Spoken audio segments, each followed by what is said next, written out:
Well, greetings to the board of the Whitehorse Foundation. Thank you so much for your graciousness in the way that this is going to be presented to you all.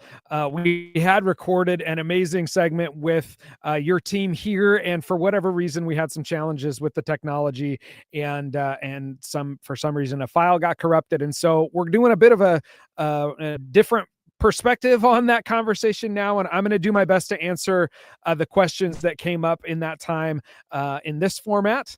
And so I hope that you'll bear with me a little bit. I promise that I'll make this as engaging as I possibly can by answering the questions that I have here from Anna and Asa. And again, so grateful to you all for coming and being a part of the tour here at Link and sharing more of your heart, as well as learning more about what Link is doing here in Marysville and North Snohomish County. So to start off, there were some great questions that we asked and answered regarding some of our strategy and the way that we engage with clients in kind of the post-COVID times, in the era where there's a little less funding from the state and federal level regarding resources. And so this first question really is about self-sufficiency and self-reliance, things that we have tried to do and strategies we've tried to implement to help people become more self-reliant.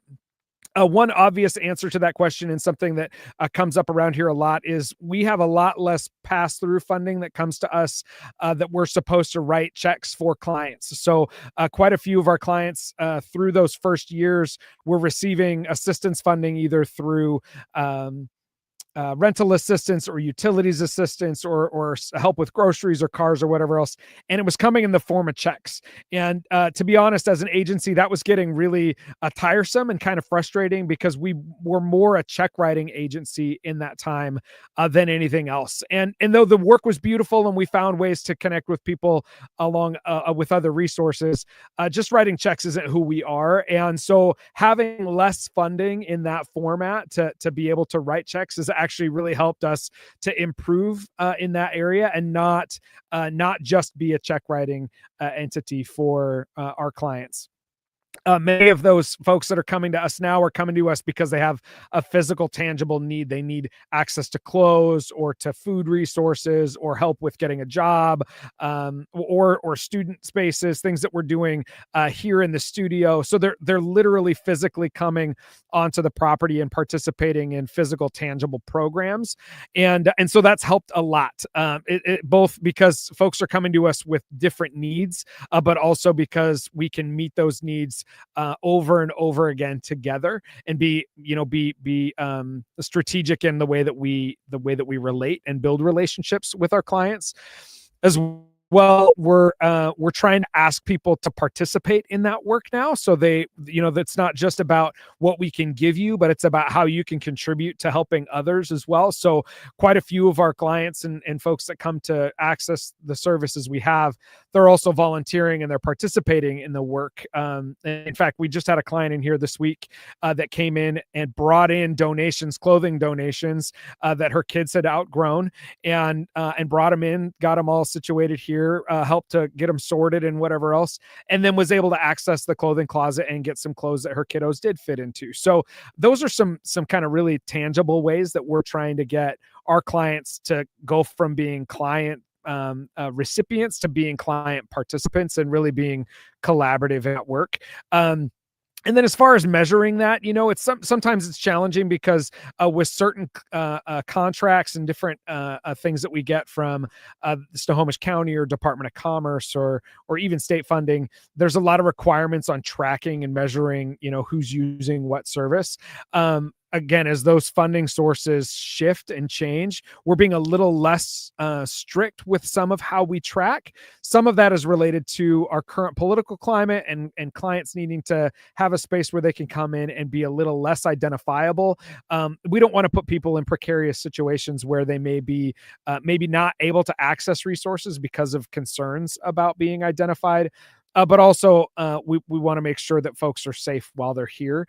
And so it's not that we're not tracking folks, but we're trying to collect more story data than we're trying to collect tangible physical names and addresses and things like that. Again, we're doing both. It's just not as high a priority of Link Northwest that we have all of the identifying information that folks may require uh, at a higher level. And again, that instrumental for us is that there's a little, well, I would say a lot less red tape required of the Whitehorse funding as far as maintaining trackable information related to clients. We use Casebook to navigate all of that and to manage all of that, but we're not we there's enough gray area that we can serve people in the gaps and serve people that are more vulnerable, and be able to do that. And that this is it's a huge resource to us to be able to do that. I shared that in my in our report with the Whitehorse board, there was a lot of positive and a lot of everybody likes to tell the the uplifting positive stories of what we've done. That's the put on the strong brave face for folks, but there are always challenges, right? And so funding has been a barrier for our agency and many agencies in our area and in our line of work. As we've seen different things tighten up and different funding sources go away, it makes it a little bit harder for us to accomplish our work, but it also is a beautiful opportunity to get our local community involved, to find other funding sources and local businesses and other local partners, to be able to get folks involved in the work. And so, I'm an optimist. With every challenge, there's always an opportunity. And so seeing ways that we can get people engaged and get other funders involved in certain things that we do, again, it's a challenge, and there's beautiful opportunities there. I think that with regards to like the work challenges and getting things done, we're in a pretty boxed in space with our facility. There's not a lot of room for storage. We don't have a lot of room for additional things that we would do. And so our clothing closet takes up a fair amount of square footage here. From a storage standpoint, food has become an issue in our community, and people need access to food resources. So the school district right behind us here did a food drive for us, and now we've got food all over the place, and there's just no room to put stuff. So we're feeling that crunch, this need to make do with what we have. But the more there's need, the more stuff it requires to accomplish that. So we did have a generous donor this last spring that was able to contribute and get us a shipping container. So we have a shipping container in the back that stores different things for our for the clothing closet and for for other things that we need access to that for. But the shipping container can't hold everything that we would need, and we wouldn't put food resources out there. So again, unique. Some of the challenges that we have are not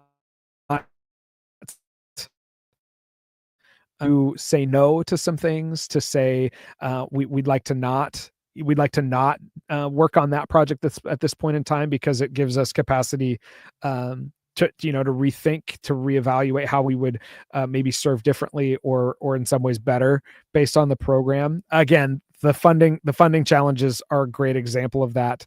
When COVID era money went away for rental assistance, it forced us to perceive how we serve our clients differently and to navigate a different way. Had that money just been an ever flowing stream, we may never have changed that operation. So again, every opportunity that we can to grow and change and be better, we want to take. I've addressed this a little bit as we talked. The take and go model is really challenging, and we don't want to create a reliance on Link Northwest. We don't want people to feel like this is their one-stop shop to get food or clothes or whatever else. We want them to, to be able to use us for a time and then grow and be able to become more self-reliant. Again, that's a slow process for so many folks. But one thing that we believe in, and that I've been bringing to the agency since the beginning, is really that we can work hard with people, or we can work hard for people. And I think the greatest thing that we bring to the table is that if we can get people to to move on behalf of others, they'll move for themselves as well. So I say this with my own children. Volunteerism is the greatest cure for apathy, right? That when we need a solid dose of like, how can we help? The best way to do that is to get your hands dirty and to go to work, right? So helping our clients to become participants in the work, it's not just about helping us to get things done, but it's also about motivating them towards towards service, and then motivating them towards other things. So again, it's not a quick and easy route, though. Like, it takes time and energy to help move people from that reliance to that non-reliance.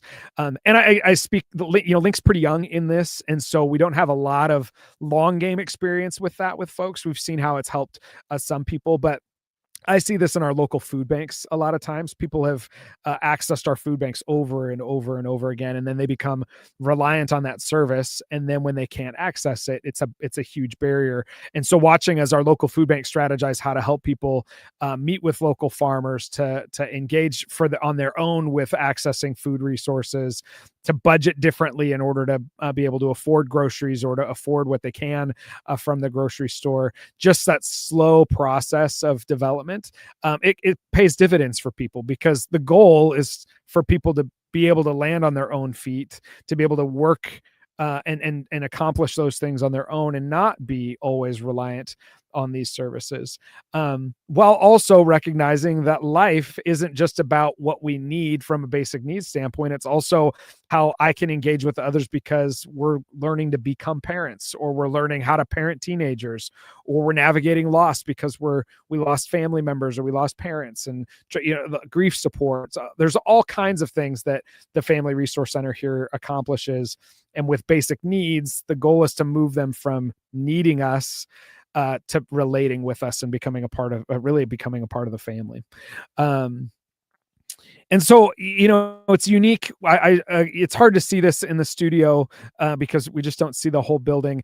In the tour, you can obviously see that Link is operating out of an old church. This building has been here for a long time. The folks that come to church here have been here, I think, since the early mid 60s. And so the building, it's a little rough around the edges because it was built by lots of different volunteers over the course of time. It is a church, so there's crosses on the front and on the steeple, and there's a cross in the building. We are not a proselytizing agency, and we're not an agency that is pushing faith or faith values on our clients. It's just not our thing. It's not that those aren't values that matter to us, or that but spirituality doesn't matter to us. We just don't believe that those should be requirements or a means to, or that our things should be a means to a faith value. And so we've been very clear with the church on that, and in the way that we built Link when we moved into this building and started to renovate the agency in that way. We just named with them, the work that we do is separate from the work that you do, and we can collaborate on things at different times. I shared with your team when they were here that the congregation here is pretty old. They're aging. We just had a birthday party for 7 people that turned 80. And so being able to celebrate them and give them the opportunity to participate in our work has been a huge gift to us and to them. But we don't ask them to do things they can't do. So, when we hold events, we ask them to bake pies, or to bring cookies, or, to show up and make hot dogs with us and serve hot dogs during the day. We're not asking them to do any heavy lifting. We're not asking them to, overdo and overextend. Participate as you can and support how you can. And they love doing that. They really love getting involved in the things that we're doing and participating in those things. Again, maintaining separate but collaborating as we can is really a big part of what we do. And then Link is a tenant of the facility, so we pay a lease to the congregation here and to be able to use the space. Maintaining that relationship from a contractual standpoint, so that they understand that there's some separation. But of course, when we pay that lease, it helps them, right? Because they're they're aging and they're at the space that they're in, being able to help them keep the building going. In some ways, it's our gift to them for being able to have as much of the building that we have. We work 6 days a week in here, and then they have it on that seventh day and are able to use it as they need to for their practices. So again, good differences, but enough overlap to make it work. And I would say this is such a beautiful thing, but from the beginning, because we laid those boundaries out and we named those things, we've not had any challenges to that. There's one aspect that we've kind of been broaching and working with them on. There's a big cross in our main family room area here, which is just right outside this room, and it's kind of obvious and a struggle for some folks that have been harmed by the church in their past. Some of our clients that have struggled with that. And so we had to bring that to them and just say, we may need to cover this at times, and let them know that, that was something we were going to be considering and working toward. And they were super gracious with that. We understand. And it's a symbol for us, but it's not a safe symbol for everyone. So again, very, very generous and gracious with us in being able to make some adjustments to that as necessary. We're also recognizing and trying to be really, aware that we're not going to ask them to take all those things down. They've been symbols in their lives for a long time, and in this community's life for a long time. People drive by every day. They've seen this church here for some of them their whole lives, and wanting to be able to honor that while also, navigating how we can serve our people and our clients well. I shared with the team again. We had a client that came onto the property for a training. It was an art therapy class, a painting class, and they'd registered online, didn't realize where our building was. When they got here, they saw that it was a church, and he said, "I'm sorry, I can't." And he just turned around and left. And we found out later that he'd had some harm in his past from a church that he'd been a part of, and just didn't feel safe going into churches. And so for us, that's been a challenge, obviously, of the property. And we have another location in Marysville in the middle of Jennings Park, which allows us to do things in a different space, a little bit safer setting there. We're limited in our hours because it's in a park, and so it's dawn to dusk. And this time of year, dusk comes a lot earlier. But again, we use that space and alternate spaces as best we can. We're also using Snow Isle Libraries, their locations, for some things as well. But from a primary location standpoint, those are some of the challenges that we face with it being in a church building. A question that came up was about decreased funding, both around state, municipal, and federal funding cuts.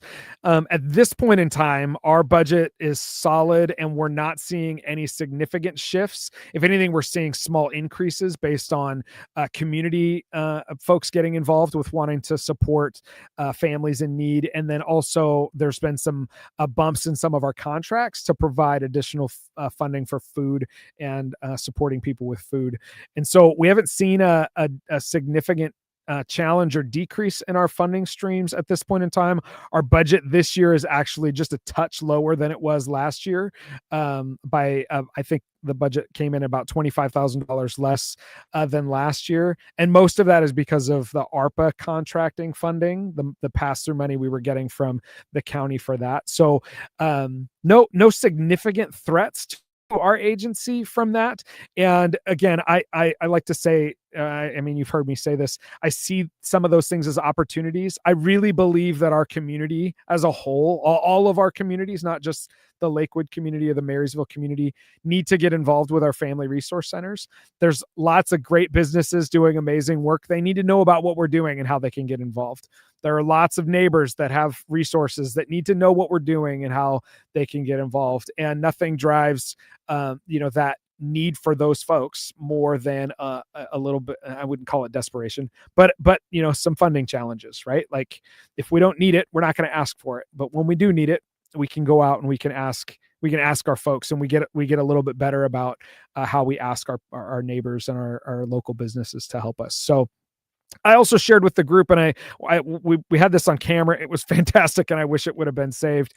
But I believe that the Family Resource Center network of Snohomish County needs to be better about how we collaborate with that. There's a lot of great work happening right now with the County Resource Network about collective impact and what we're all doing, how we're what not just what Link is doing or what Take the Next Step is doing or Stand with Camino, but how all 10 of us are interacting with the whole county community. And I think there's some really beautiful narrative there that could be shared with larger funders in the region, right? That we have some very large corporations and businesses in our community that may pay more attention to us as a whole than they would any one of us as smaller entities. So I've been pushing that conversation when I can among the executives of those agencies. How do we collaborate to fundraise together? And as you can imagine, there's challenges to every aspect of that. Who's going to hold the resources? How do they get divided? Who's involved in the conversation? There are far more questions than there are answers with that. But I think the idea of us being a stronger narrative together and more powerful in that way together is an opportunity. It's a strong opportunity for us going forward. A great question that came up, and well, we didn't get to answer this more robustly, but will we see any revenue, or do we anticipate any revenue from the recording studio at Link? And in the past, we haven't actually charged for use of this space, and we've not asked for any funding. We've done we have 4 podcasts a month in here. We recorded the jazz band and choir from Lakewood High School, their Christmas album a few years ago. It's super fun to be able to have this space and to be able to build it out. We had a couple of funders that made this possible, so it didn't cost us anything other than some time and the effort to build it. But one amazing thing that's happened over the last 2 years, really 18 months, we had a recording musician come in and volunteer his time for our fundraiser last summer. He actually would like to start running lessons, piano and guitar and drum and all kinds of lessons out of the studio. And so he's working to build that out, and then we'll be contributing to Link portions of the fees that he charges collaborating with those families. And then Link will be able to host them when they do their recitals in our family room and be able to put them on stage and give them a space to be able to do that. So we don't intend to like charge or to set up a fee schedule for how the studio is going to get used. But if folks want access to this and are able to contribute to the agency and support Link Northwest because they got some use out of the space, we want to be able to do that and give them the avenue. And again, I believe we're one of the only studios in King and Snohomish County to allow students under 18 to use the technology and to be able to kind of tinker around. So it's a beautiful opportunity, and something that that if it becomes a revenue stream of some kind, we would be open to that. We're not looking to turn it into a big money thing, and we're not trying to raise money using the studio, but maybe it helps to pay for some of the peripherals and some of the things to make it function better for folks. And sometimes microphones break, and sometimes computers get too small, and so anyway, those kinds of things, I could see it being more self-sufficient. But with that in mind, this wasn't a question that were asked, but I wanted to bring this up.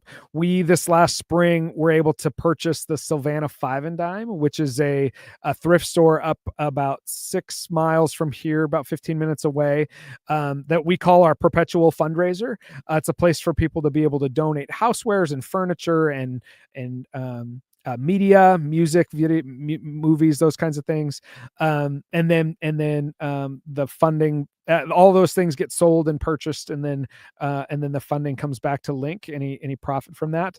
It's been a very successful year so far. We bought that in February, and we're seeing great returns so far. It's not it's not a lot of money, but I think by the end of the first fiscal year of that, we will have probably raised around $20,000 in profit from that. So excited to have that. It's a great tool for us, both as a small agency, being able to get our name out there and talk about more of what we're doing, but also to raise a little bit of money and help to support the causes and the things that we're doing here at Link. So another great tool and something that that came about this last spring.